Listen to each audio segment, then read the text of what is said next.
All right, it's the System Failure Podcast number 74. What's going on, Nate? Hello, Brian. Number 74, an exciting number. Here's another number for you. It was -2 degrees this morning when I woke up and checked the external temperature up here in Maine. So we are in the depths of winter, that is for sure. Of course, -2 is, that's like where you have to let the water drip slightly in the house, so you don't end up with pipes freezing. And so it's a cold one out there, but it's cozy to be in here in your apartment/studio, Brian, recording the podcast. You know what was awesome is growing up in a house that didn't have a real basement, but so much as like a hole in the ground. Yeah. And the pipes were always freezing up, and you had to let the water run. But now I live in a sophisticated apartment building and don't have to worry about such things with indoor garage parking. So I guess you could say I've really made it. Well, I agree. This apartment tower is lovely, but I'm renting a beach house for the winter with the lovely Tracy, and that is just like our childhood home, a 19th century affair, and do you remember? No, you'll not remember. We moved into our house, and they had twin chimneys. There was a fireplace that heated the one half of the house, and then the kitchen operated on a wood fireplace too. It was like no propane stove or anything. It was just a wood stove that had the flat top where you stick the handle into the cast iron discs. You can lift them up. I don't know if you remember any of that, but that is what we had when we moved into our childhood home. It was heated with wood. It had been outfitted with a conventional boiler and radiators too, but the stove was still there when we took over the house, the old kitchen stove that they used to cook on. Wow, I don't remember that. It's like you could for our the house was clearly, it was a rectangular footprint, and they had added a bathroom on. They didn't do the outhouse anymore. They'd added a bathroom on to one side of the house, so we just had the one weird bathroom that it was clearly tacked on after the structure. So we certainly grew up in a house with some eccentricities or peccadillos to it, eh? Well, the old man sure loved him a wood stove. And, they are nice to have in the winter. The smell of that wood stove, it's great. Of course, one thing about the peccadillos, which you mentioned, was that the sewage situation in the bathroom, or the piping wasn't good, and the stink would come up through the toilet or something. Yeah. And it would often, we'd be living with a god-awful smell. Yeah, the sulfuric stench of, rotting feces did fill our bathroom with a distressing regularity. But, it's it's an interesting house. You get some good stories to relate on a podcast decades later, maybe. How about that? Yeah, well, living in the winter in the north is a little crazy. Life takes on sort of a crude existence in the winter. Yeah, you're in survival mode. Which you're sort of barely sentient, you're just like a tree that's like lost all its leaves, and you're not hibernating. It's more of like a waking sleep, though. Well, I recall that you were shaking your fist at the heavens recently when we were talking about non-system failure related things, and you were shaking your fist at the heavens and lamenting the time change that comes around in early November. But I actually think that for the first month or two, the time change where it gets dark at 4 p.m. it feels cozy. But then the lack of the vitamin D deficiencies set in, and the cabin fever sets in, both in earnest. And by this time of year, February, March, you start to get stir crazy. So I firmly believe that the way to survive this is to, if you can just get down to Florida, get down onto one of the beaches, just even for a couple days, that makes all the difference in the world. It makes the spring feel like it flies by versus dragging on endlessly, which is what's going to happen to us as we, anxiously await the glories of Memorial Day weekend, which are like 3 months away still. Yeah, unfortunately, I went another winter without booking a trip to Mexico or Florida during the winter. Although I did go to Prague in the dead of winter, and it was drizzly and cold and dark. But the winter markets there were very nice, and I guess I'd still recommend going in the winter. Yeah, it's one of these fairy tale cities, so it is nice, and it is nice to have all the snow and the lanterns and all that. But if you are coming from another cold climate, you might be advised to give Prague a try in the summer too. If you're coming from someplace that's not so cold, then the winter, I'm sure, would be nothing but enchanting. But when you're coming from the frigid, frozen tundras of Maine, it's like, I did it last year. I finally lost my mind and drove down to Florida for a week to visit the crew down there in late February or early March. I can't quite remember which week it was, but it makes such a difference if you can just get some sunshine on the pale, pasty skin. Why the vitamin D synthesis begins again, and you start to feel almost normal. Well, your travels to South Africa are storied and well known. And maybe what I'll do is throw a wild curveball and go to South Africa in our summer, which will be a crazy winter down there. Yeah. That would be crazy to experience the. I mean, I've never done anything like that. Yeah, South Africa's a weird one. It's like it's not like in the summer, which is now, right? In South Africa in the southern hemisphere, it's high summer, but because of the ocean currents, the way that it works down there around the Cape of Good Hope and Cape of Gulhas is that the water gets really cold in the summer. So Trace and I were there November through January. And the ocean just got colder and colder and colder as the weather got hotter and hotter and hotter. It was the strangest thing ever. And the water is so cold that South Africa, despite feeling warm, has penguins. If you go down the beaches, you'll see the penguins up on the rocks. It's really weird. Highly recommend it. Beautiful, like the most beautiful geography I have ever clapped eyes on. So you should definitely hit up South Africa. And I think I've mentioned, with respect to South Africa, any number of times, the flights from stateside out to South Africa are an abomination. Like you'll be in 30-hour transit times, 10 hours from Boston to Istanbul, 10 hours waiting in the Istanbul airport, and then 10 more hours north to south across the African continent the long way. Well, that means there's no Americans there, so people are interested in Americans, whereas Prague and Florence and all the European destinations are they've just been choked with American tourists for so long that it doesn't really give you any cachet. So you're like a mini celebrity being an American in a place like South Africa, or at least that's what Trace and I found in that country. Pretty awesome. Loved it. Highly recommend everyone should go there. Well, I guess I'll tell a story. Yeah, lay it on us. You have an anecdote for us from the other day. I mean, I guess this is about a more of a cynical tale. Okay, all right, I'm ready. But while I was walking to Kung Fu, it's a couple blocks over, and I guess speaking of the cold Maine winters, it was like snowing, and there was slush on the sidewalks, and so this guy in front of me, I don't know, he started teetering and he kind of stepped in slush, and he was like holding like some kind of takeout bag or something, and he just like took a digger, it was like, and he like, crashed into a heap on the sidewalk and like lost his bag and stuff. And I was like, trying to make my way to Kung Fu, and well, I don't know what you would do if you saw someone just take a digger on the sidewalk and you want to be like, I don't know, are you okay or something?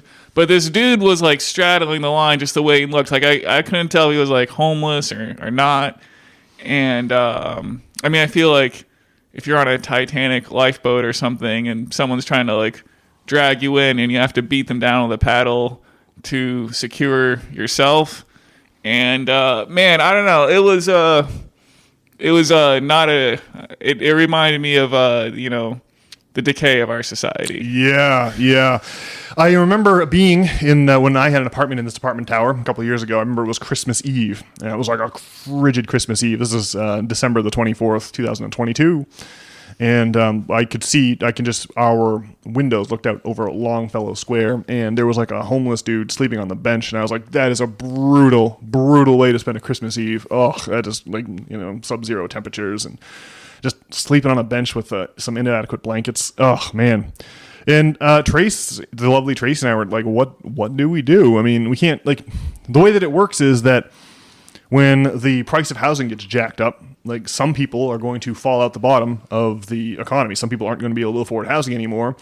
And it's going to be all the worst people who've burnt all their contacts, the person who their friends and family can't stand to have them couch surf at their house for another night. It's going to be all the most difficult people that are going to be the first ones onto the street. And that's what's happened. And so it's like, you can't really, like, you're dealing with people oftentimes who have mental illness, or if they didn't have mental illness before being homeless, they darn sure have it now. And so it's like, if they're not, they can really drag you, like you say, with the drowning analogy, they can really drag you down with them if you're not careful in how you insinuate yourself into these situations. So yeah, the impulse is to be a really good a member of your community and help people that have fallen. I still remember flying out to visit our friends there in Serbia, and like they didn't have any homeless people there. That's just not that would just not happen. It's because they have a more tight-knit community than we have. So like how like it's a quandary I've thought often about. And as this man was, it's like the cartoons where they're starting to slide. Like Marv from Home Alone 2. He's gonna slip on the spilled paint cans, and he's like kicking his feet everywhere. Like, whoa, whoa, whoa, whoa, whoa, whoa, whoa! It's like a huge long build up to when he finally crashes. That's what I'm picturing with this guy on the sidewalk, and it's like. Did his takeout container, end up upset all over the sidewalk? He didn't spill his food all over the place. Well, then he doesn't need any help at all. He's golden. That was good. Man, yeah, it's like when in periods of in the Robert Langdon Da Vinci Code sequel Inferno, the main bad guy, the main heavy there. He has a plan to unleash a plague on the planet and like kill a certain percentage of the population because overpopulation is like he has this whole speech he gives about how overpopulation brings about all the torments of Dante's Inferno. It's another way of saying that when economic scarcity, when scarcity sets in, people often turn on each other. Right? It's like the hippy dippy, everyone holding hands under the rainbow and being happy vision can only come in a context of economic surplus. The minute you have a scarcity, well, now people turn on each other, right? So if in a situation where somebody's babies are going to starve, you really end up with a situation where people turn on each other like rabid wolves, But you don't want that to happen when you see the man fall on the sidewalk. You don't want to be cold and callous, and you want to you want to pick them up and dust them off. But it's a dangerous thing to be doing in this time. I mean, a lot of these folks have really been through the ringer. And we have to ultimately band together against the oligarchy is what that is the only way to avoid another dark age as we hurtle towards economic collapse here. Well, this one moment sure was like a microcosm of like the greater decay of our society, or just watching people like fall under is not a good feeling. And I don't know, maybe this guy was like not homeless and was perfectly fine, but still though, I mean, if you live in any kind of city, or at least one like here in Portland, I guess if you go to Pittsburgh, there's not tons of homeless people, so maybe it's just like liberal cities, or I don't know what it is exactly. But just like watching these people, like you hear their wails of despair in the night and whatnot. Yeah. And so yeah, that's pretty real. Yeah. Your anecdote, it speaks to the fraying of the social bonds that bind us all together. Well,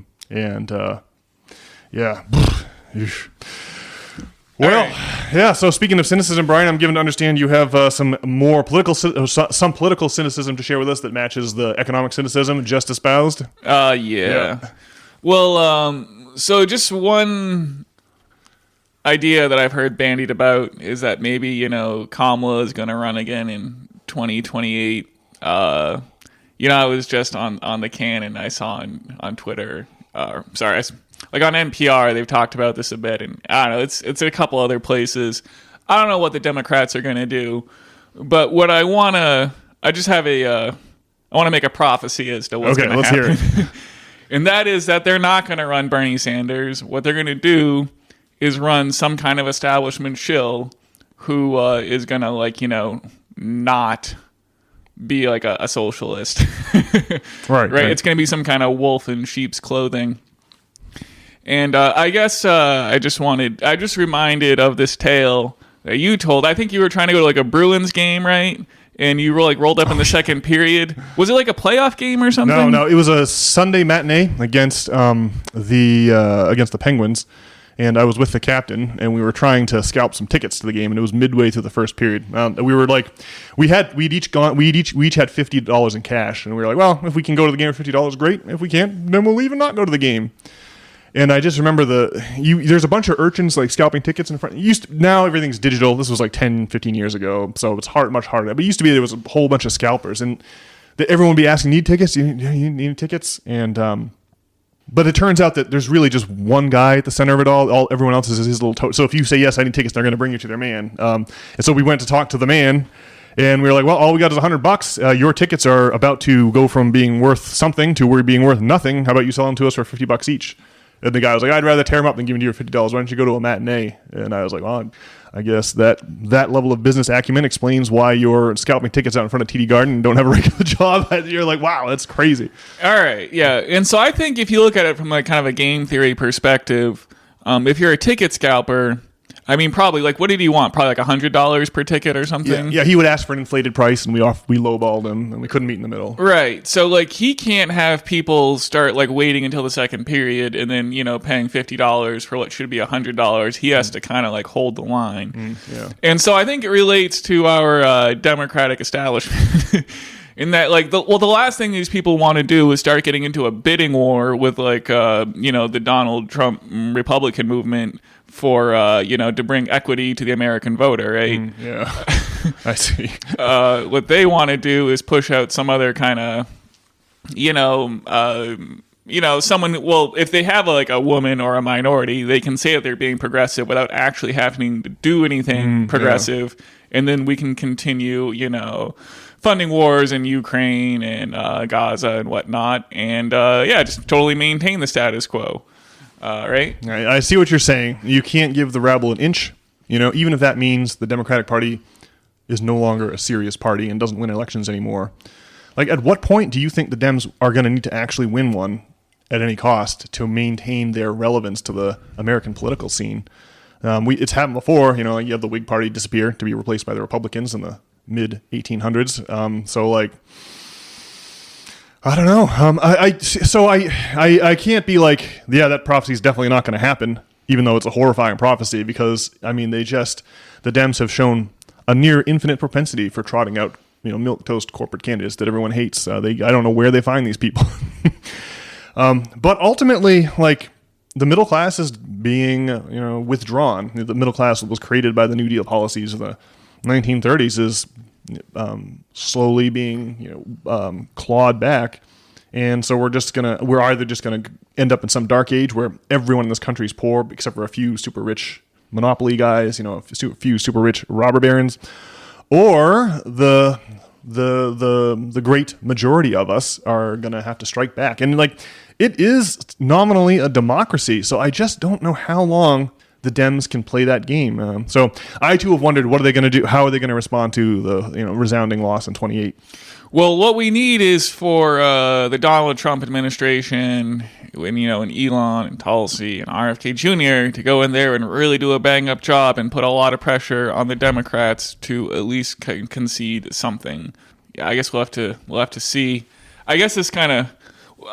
So what I remember, what I saw, I was on the can looking at Twitter, and this is what I was looking at, was like a thread about whether Donald Trump's tariffs, like, why are Canadian tariffs higher than Chinese tariffs, which seems to be the case. And maybe there's some, because we already had tariffs on China, and we increased theirs more, and so maybe the Canadian tariffs put their tariffs just in line with China rather than Canadian tariffs being higher than China's. I'm unclear exactly how much the tariffs are and how they work, but I don't know what exactly we're hoping to get from these tariffs on Canada, which they just put through recently that there's going to be more tariffs on Canada and Mexico. And anyway, in the Twitter thread, on Elon Musk's Twitter, there weren't any immediately good answers as to what we're hoping to accomplish here. So fingers crossed that it goes somewhere and it builds up the American economy. All right. Well, let's talk tariffs then. I guess I have one specific tariff I want to talk about, and I don't know how this tariff will be affected by the recent legislation placing these tariffs on Mexico and Canada. But with respect to the new tariffs on Mexico and Canada, they seem... The Donald's rhetoric is that we want them to, both the northern and southern border with Canada and Mexico, that we want them to stop the drugs flowing over the border and secure the border so illegal immigrants can't enter the country through Mexico and Canada. And I just don't know that any government actually has the capacity to stop the flow of drugs or to stop the flow of illegal immigrants.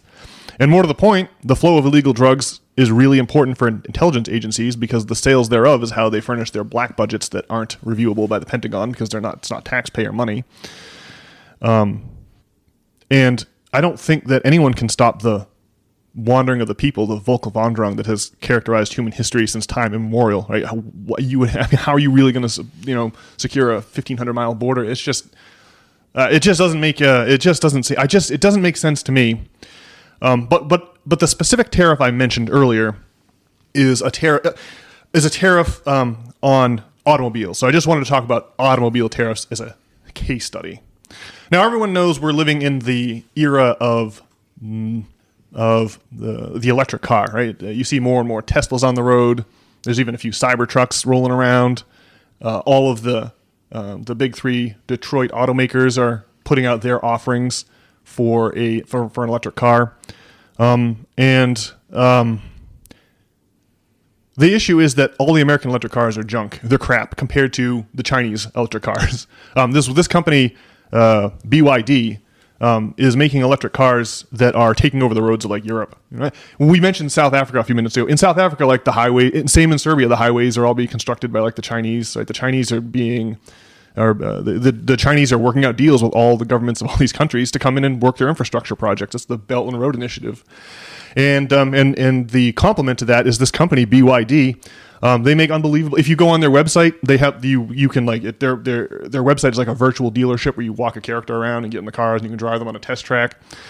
And these cars cost about $30,000, and they're well engineered. It's kind of like how DeepSeek. Did you hear about this last weekend? DeepSeek, the Chinese company, made a clone of ChatGPT that works just like it, but with way less demand on processors. And it crashed the market. Chiefly NVIDIA, the chip maker that's supposed to be making the chips for all these AI. It turns out the Chinese are just doing it better. And their code is open source. As a response, OpenAI had to open up the source code to ChatGPT as a response to this because they're in trouble now. Wow. So the Chinese are ahead of us is what needs to sink into the American mind. They are technologically more sophisticated than we are, and that allows them to build beautiful electric cars for $30,000 a pop. Now, best that Elon Musk is the best we have here, and his cars are like $40,000 or $50,000 a pop. But we don't. People, the American audiences to this podcast are going to have never heard of this car company because it's not here in the United States. Why?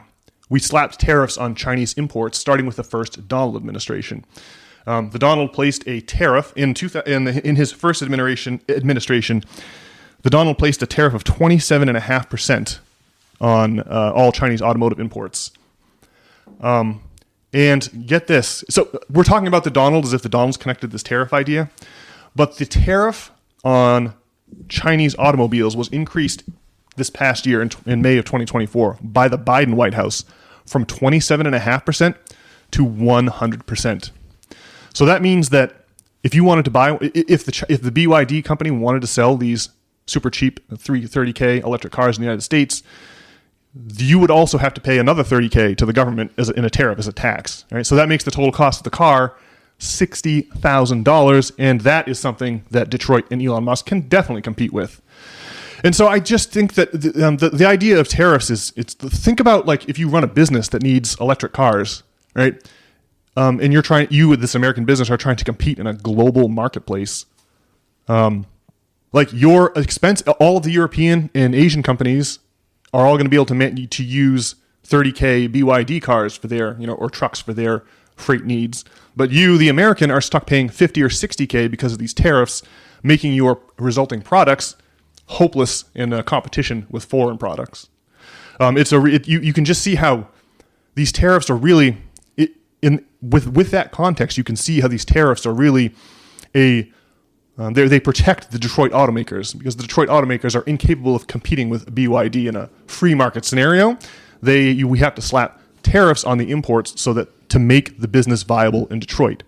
But we're cannibalizing any number of American small businesses who are now less competitive globally because of this extra overhead.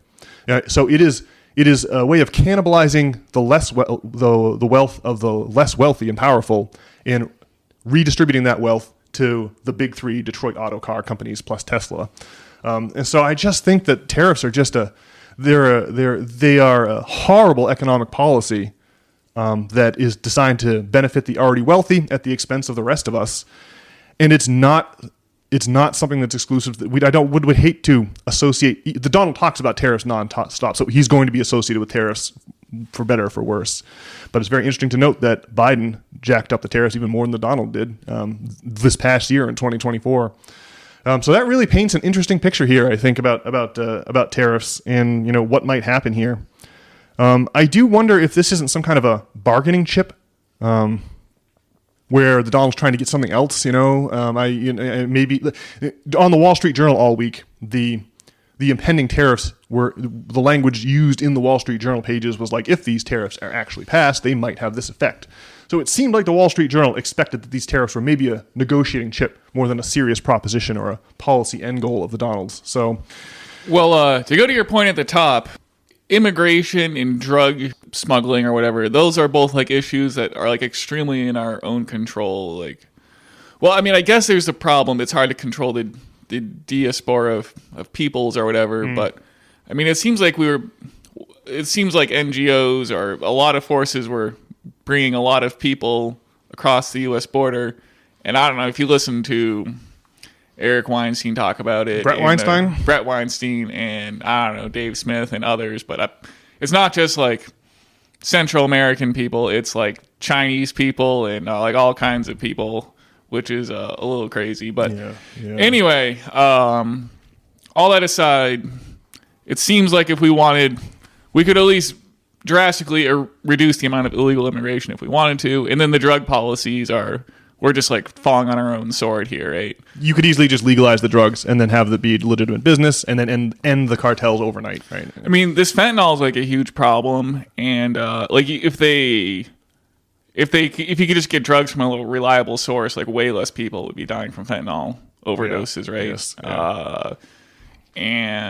Yeah. Man, I mean, if we're tired of like having like homeless people who are drug addicted, like I gotta think having legal ways to acquire these drugs and like safe places to get high. Let's just facilitate it instead of making getting high this occasion for law enforcement and like incarceration and punishment. Let's just give it to people. It's got to be way cheaper than dealing with all this enforcement. Just hand it over. Safe, supervised, clean injection rooms. Medical supervision. And I mean, that's got to be less than all the homeless shelters and all the people cooling their heels in jail and all the court system and the expenses just stacks up. It seems worth a shot. I mean, weed legalization, like the whole city of Portland smells like weed, like wherever you go at like any time of day. And I think like if you like turn 18, well, first you're like jacked up on like social media and YouTubes, and you've been raised on an iPad from the age of like 6 months or whatever. You're already like your dopamine receptors are already blown out, and now you're gonna be smoking the weed like all the time because it's legal. But I still think it seems like a net positive, I guess. And the cachet is reduced by having it be legal. And there's so many other ways to blow out your dopamine receptors anyway. Yeah. And so maybe at least smoking the weed will give you the awareness that is not a good way to do it. I mean, it's not great that everyone is hopped up on weed now. Probably not a great thing. But I would much rather collect their 10% off of all their weed sales for the public coffers and not pay to incarcerate them and not pay cops to harass them and just it's fine. I don't care. So I agree. I think drug decriminalization and legalization. It's a hugely deep-seated problem. I mean, if we really cared about improving like race relations in this country, we would not be criminalizing like, drugs, right? I mean, these are ways to like arrest minorities, right? I mean, I'm forgetting the name of Richard Nixon's staffer, but he's on the Nixon tapes talking about how we got to pass this sweeping drug act of 1973. What year was the drug act? The big drug act? I can't remember. But the whole point was, if you make marijuana illegal, then that gives you the right to infiltrate the two groups that were a big threat to the U.S. government at the time: the Black Panthers, the Black Liberation Movement, and of course the anti-Vietnam War protesters, the hippies. Both of these populations love the weed, and so by criminalizing marijuana, Nixon gave his government the right to surveil, arrest, harass, whatever they have to do, whatever they have to do to these people to get them to stop demanding, racial equality and stop demanding peace. So yeah, you're exactly right. There's a major element to politics here. And I already mentioned the black budgets for the intelligence services. Illegal drugs are extremely useful for that. And you also mentioned Dr. Brett Weinstein and his trip down to the Darien Gap down there in Panama, which is this insane. You can drive your car apparently north to south from like Alaska all the way to Tierra del Fuego in the south of the South American continent, except for this one couple 100-mile stretch, the Darien Gap in Panama. And the description that Weinstein gave of like all camps of migrants and refugees or organizations that help facilitate their attempt to infiltrate the United States illegally, and then all kinds of human rights abuses taking place within the Darien Gap where there's no law enforcement, it's unsafe, people are walking through the wilderness without proper gear, people are being kidnapped, raped. It's an insane situation. And Weinstein he differentiated between groups of desperate Latin American refugees who were there and also camps of Chinese nationals who seemed derisive and were unwilling to answer questions. So it's just very, very strange. And then the final Lincoln log I want to add onto this little cabin is the idea that it's a fun idea. Who knows how true it is? But this idea that fentanyl is vengeance from the Chinese for the opium wars of the 1870s when the Chinese emperor refused to open his ports to British shipping. And so the Brits took a bunch of opium from Bengal, Afghanistan, not Bengal, but Afghanistan, and forced this opium into Chinese society to create a dependency so that the emperor would be forced to trade with English because his people demanded opium. And it ended up being a horrific situation for the Chinese, national humiliation that they haven't forgotten. And so they're doing the same thing to us via fentanyl coming over the borders, the northern and the southern borders. So maybe that fits into the Donald's tariffs thing somehow, some way. But I don't know. I just can't see how this is going to work out well for anyone.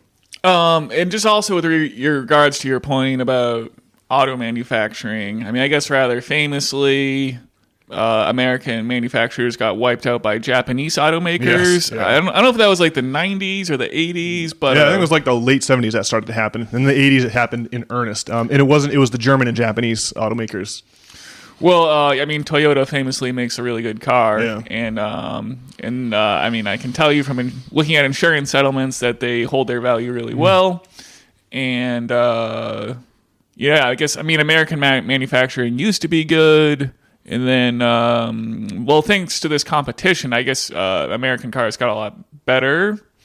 Well, anyway, I think that was post 2008 they got better, right? 2008 was really the nadir for Detroit, right? They had to have multiple bailouts. Their cars were garbage. They canceled huge product lines. I think Ford only makes the Mustang now, no other cars at all. Well, they must be making like F-150s. Right, but that's not a car, that's a truck. Oh. They make no sedans except for the Mustang now. No gas-powered sedans, I should say. I don't think they have electric one either. Maybe. I mean, they obviously have there's your Ford Edges. There's like a lot of those drivers. Yeah, that's in your crossover SUV category. But the regular, did they cancel the Edge too? I think they have a very narrow product line. Ford does. Well, anyway, obviously, if manufacturing comes back to America, I mean, I don't really mind the U.S. of A. withdrawing from the international stage. So I guess it's hard to say how it'll play out, but obviously it's also bad for small businesses not to be able to buy these cheap little foreign cars. I mean, what we need to do is just be more competitive as a society, probably. What we're doing is we're taking advantage of an arbitrage in labor costs. What we should have is some global minimum wage so that an American company is not going to be financially incentivized to fire their domestic workforce, move their factory to China within the borders of our greatest economic rival. That's just idiotic policy. It's good for Richie Rich who owns the factory, but for the society in general, it's an absolute disaster. And the reason it's being allowed at all is because Richie Rich gets disproportionate influence in the halls of our political decision making. Well, there is it's funny because American manufacturing, you usually think of things made in America as being good, but on some level, with these I mean, obviously with these electric cars, that's not the case. Well, anyway, I guess I'll just let Trump do his thing and see if it works. And if it's a huge disaster, I guess we're voting for Kamala in 2028. Well, that's the interesting thing here. I'm sure that the Dems are biding their time, waiting to see if they're going to be forced to run an actual populist candidate or if they can quell any populist uprising within their wing of the American electorate and run another milquetoast, do nothing corporate candidate instead. Well, the establishment seems so woefully incompetent is the thing, and they're completely unable. It just seems so. Well, it's like it's not just incompetence; it's like looting the American populace. Yep, that's it. They're stealing everything that's not nailed down. That's the phase of empire we're in right now. Yeah, and just like the wildfires in California. That's like the establishment. They're just completely unable to take care of like this obvious looming problem. It would just be like if we didn't have snowplows here, like in Portland, Maine. Yeah. It's just such a predictable thing that you have to be. What are you paying taxes for? And they pay a lot of taxes out there. Yeah. So I don't know. People are always complaining on social media outlets, and I'm just gonna not worry about it. And we'll just have to see what happens. It'll certainly be interesting to see how it plays out. What it certainly is different. Yes. Yeah. See, that's what everyone is just desperate for different. That's why everyone votes for the Donald en masse. And I don't think he's going to be able to land this economic plane. You didn't vote for the Donald because you're racist? I didn't vote for the Donald at all. I always vote for the crazy cat lady, but then root for the Donald. That's what I'm doing. I see. Well, always. Let's see. In 20, I put the Donald somewhere in my ranked choice. Oh, I did this year too. He was in my ranked choice somewhere. Yeah, we did it on air. Yeah, that's right. That's right. Yeah, we definitely did. Okay, well, you said it earlier, Brian. We are in this weird, we're stuck in the waiting room here. We elected the Donald last year, and now the Donald came 2 weeks ago, took the oath of office, and now the transition is taking place full steam ahead. But it's weird. Nothing's happening yet. We've been talking about tariffs for the last 20 minutes. Nothing's happening yet. We're all just wondering what's going to happen. So it's a weird, dull time in the news. The big news in November happened, and now we're waiting to find out what the consequences of that are. And like I say, it's like we're sitting in the doctor's waiting room here. But last week's exciting episode of the System Failure Podcast, I announced my retirement from Reddit. So the perspective I now would like to share is through the lens of the Wall Street Journal, sadly my only outlet to reality until I figure out what I'm going to do to find some way to gather information with a certain level of discourse. And it's interesting, of course, the Wall Street Journal is a horribly corrupt capitalist rag, and of course they have an insane bias towards, making money, to conservativeness, towards Wall Street, something like that. And so a lot of the Donald's more popular cabinet appointments, or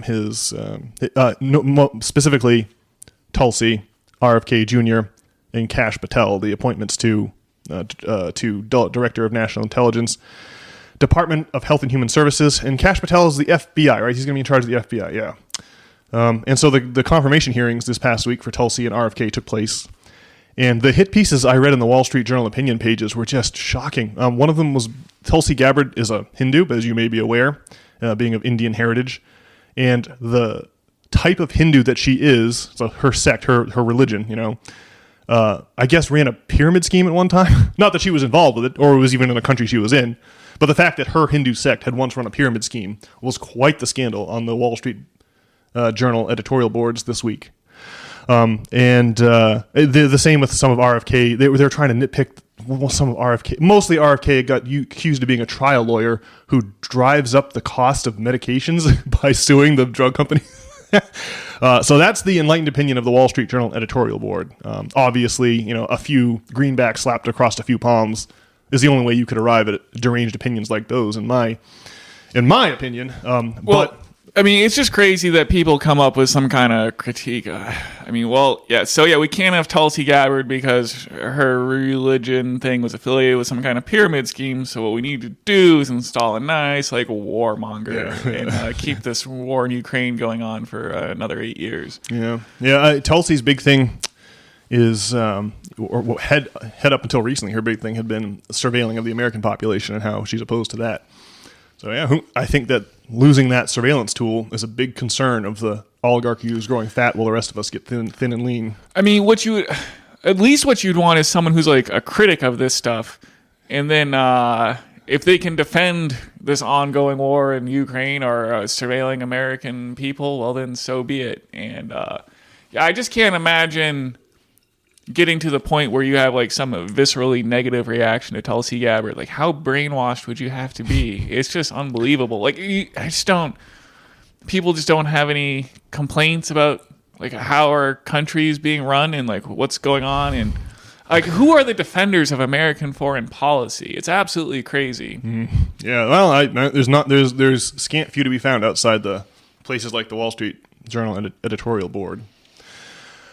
Did you, Brian, perchance happen to hear comedian Dave Smith on his pod this week talking about how he wanted to suggest, sort of tentatively, not absolutely, but just kind of a broad theme that that the R&D dichotomy has dropped away, and the something new, we're tied to the corruption versus we really like this old corruption is the real new divide. And that does seem like the waiting room we've entered. So many people have crossed the aisle. RFK and Tulsi are exhibits A and B, respectively. So many people have just crossed the aisle and embraced the Donald with all of his crazy faults, at least in the hope that something new, like you say, something different, will be better than the absolute bath the middle class has been taking since the 1970s. And so I was very interested to note the comments on the Wall Street Journal editorial board this week were all excoriating the board from making these. Usually the comments all agree 100% with the editorial board. They're all like Richie Rich on there making comments. These are all like Wall Street traders or people that don't work an actual job in their life logging on. Normally they talk about how it's the students' fault that there's a massive student loan crisis on.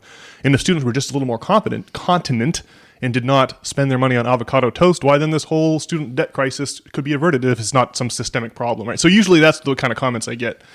But both of these articles I mentioned had a lot of comments saying, yeah, this editorial board is off the reservation. This is crazy. And then there's a few comments of people saying the comments from the CIA sock puppet accounts or the painfully ignorant saying, oh, this RFK Jr. must be crazy. But most of them are like, yeah, look, guys, the food's poisoned. Come on. Can we at least listen to what the man has to say? Why is no one else talking about this? So I was pleasantly surprised by a breath of fresh air on the Wall Street Journal editorial board. And the fact that it's the Wall Street Journal lends credence to Mr. Smith's idea that the real divide in America now is for the majority who want some kind of change and a desperate minority who want to cling to a highly privileged situation. Well, it is good that the Wall Street Journal has comments on their articles. I mean, I remember when NPR took the comments off of their articles. Though, I was reading a piece of some Zionist propaganda on the Wall Street Journal, and lo and behold, there were no comments. Yeah. WSJ will disable comments for Israel stories. Yeah, it's really crazy. And then you'll find, in some articles, people like howling about the fact that comments were disallowed on a related article or a different article. But yeah, it sure is suspicious when they're like, yep, comments will not be allowed on this article because it's a piece of state propaganda and utter lies from beginning to end. That's why there's no comments on this article.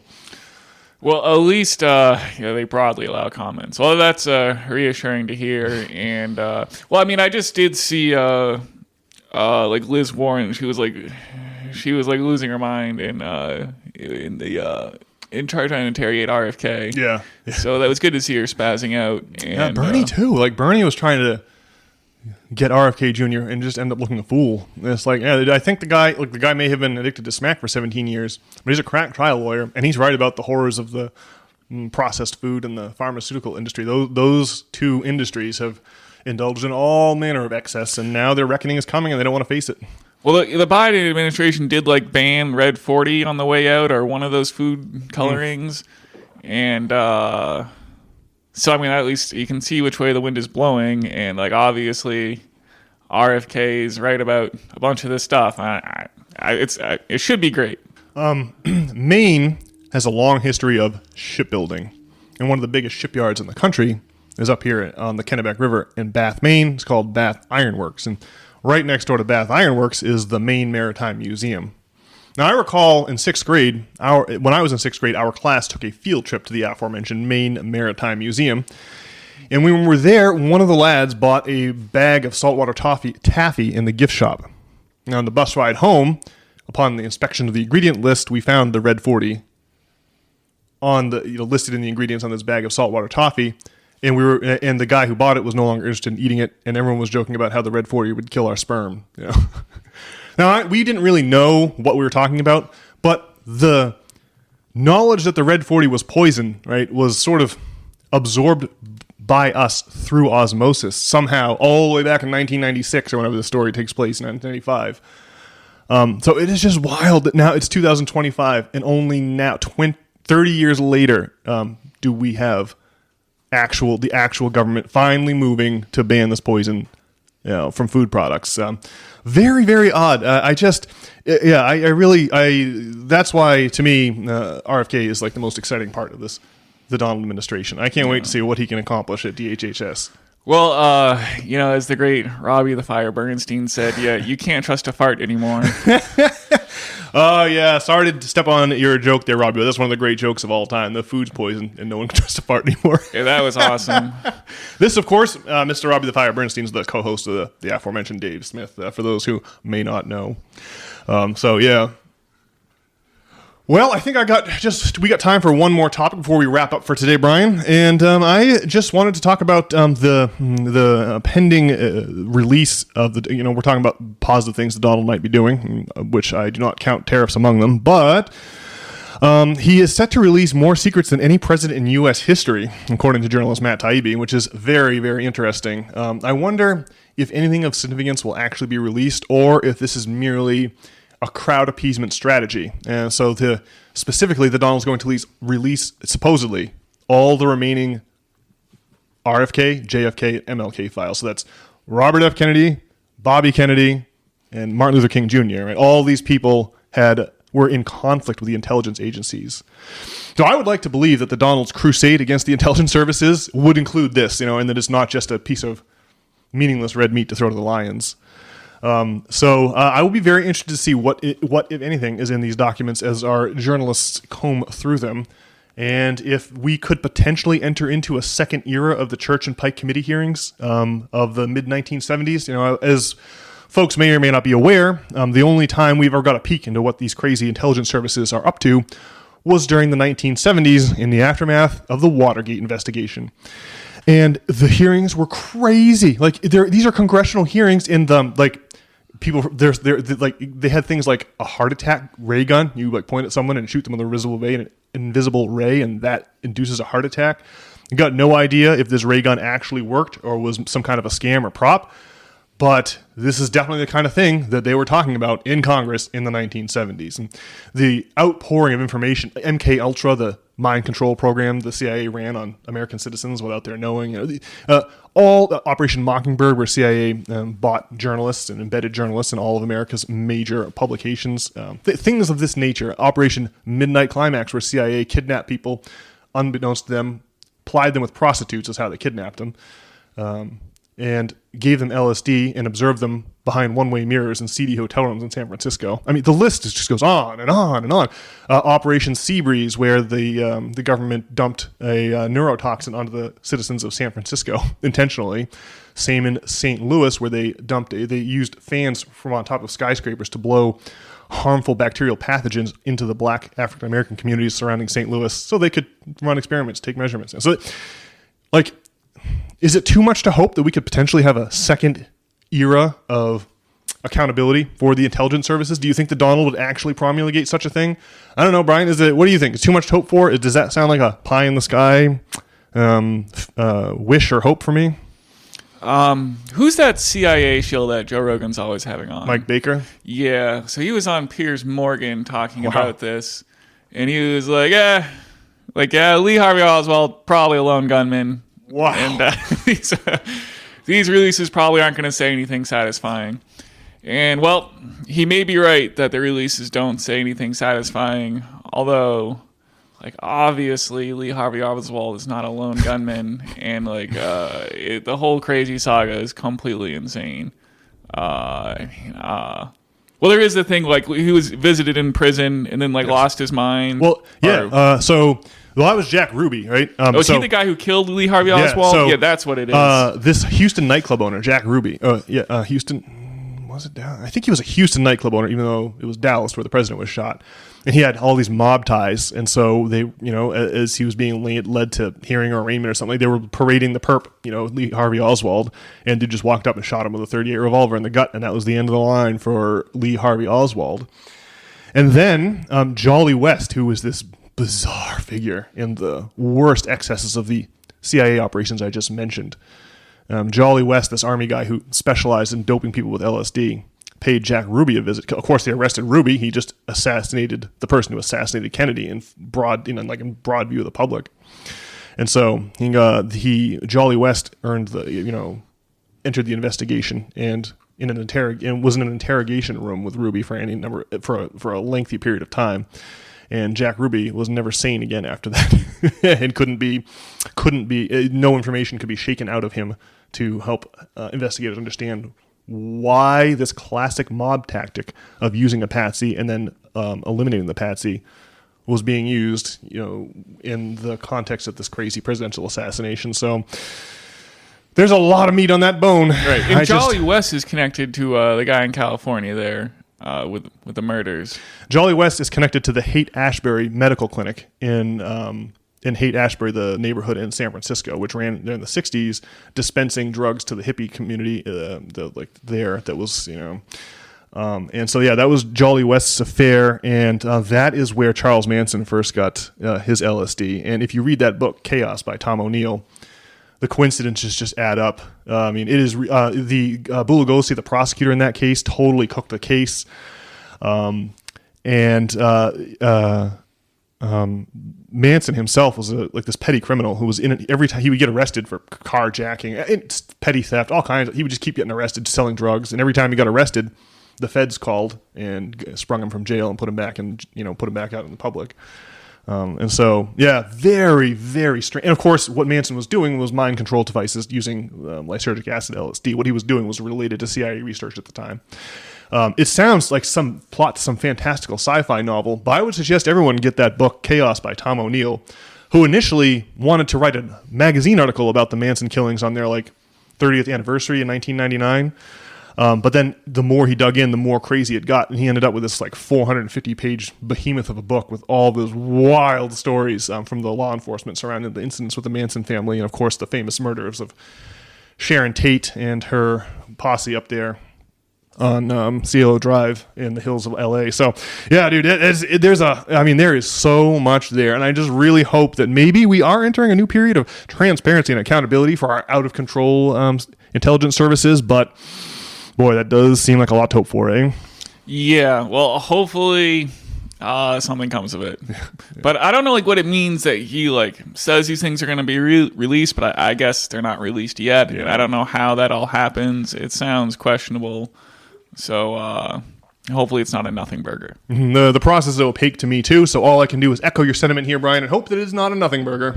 Cool. Well, folks, that concludes another exciting episode of the System Failure Podcast. If you want to read the weekly essays that are the companions of this podcast, or even better, subscribe to have those essays delivered directly to your email inbox every Monday, you can head over to our website, systemfailure.org.